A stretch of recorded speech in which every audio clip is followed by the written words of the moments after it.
చేసే పని చిన్నదని సిగ్గుపడకు. కోట్లు కూడబెట్టిన ప్రతి ఒక్కడూ మొదట కూటికి లేని వారే అని మరువకు. ఏడుపు వచ్చినప్పుడు ఒక్కరే ఏడవాలి. నవ్వు వచ్చినప్పుడు నలుగురిలో నవ్వాలి. అందరిలో ఏడిస్తే నాటకం అంటారు. ఒక్కరే నవ్వితే పిచ్చి అంటారు. జీవితమే ఒక విచిత్రం. మీరు మనసులో ఏం ఫీల్ అవుతున్నారో అది మీ ముఖంలో కనిపిస్తుంది. అందుకే ఎప్పుడూ పాజిటివ్గా ఆలోచిస్తూ ఆనందంగా ఉండే ప్రయత్నం చేయాలి. నువ్వు కేవలం ఒక్కసారే జీవిస్తావు. కానీ ఆ జీవితంలో నువ్వు సరైన పనులు చేస్తే ఒక్కసారి జీవించినా చాలు.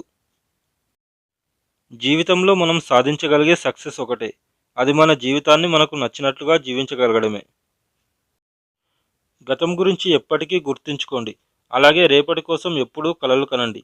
కానీ ఈరోజు మాత్రం ఆనందంగా జీవించడమే ఉత్తమం. జీవితంలో సెక్యూరిటీ అనేది ఓ అపోహ మాత్రమే. జీవితం అంటేనే ఓ సాహసం. సాహసం చేయకపోతే జీవితంలో ఏదీ మిగలదు.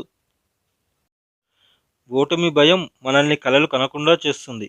మనం కన్న కలలను అసాధ్యం అనుకునేలా చేస్తుంది. జీవితం అనేది పరిష్కరించాల్సిన సమస్య కాదు, అనుభవించాల్సిన వాస్తవం. సోమరితనాన్ని మించిన సన్నిహిత శత్రువు లేదు. ఏడ్చనివాడు బలశాలి కాదు. ఏడ్చినా తిరిగి లేచి సమస్యలను ఎదుర్కొనేవాడు బలమైనవాడు. ఏ మహిళ కూడా నువ్వంటే ఇష్టం అని మాటలతో చెప్పనక్కర్లేదు.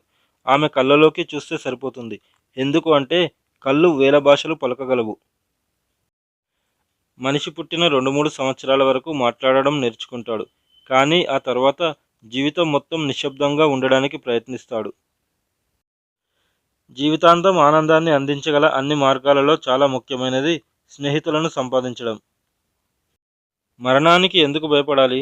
మనం ఉన్నప్పుడు అది రాదు. అది వచ్చినప్పుడు మనం ఉండము.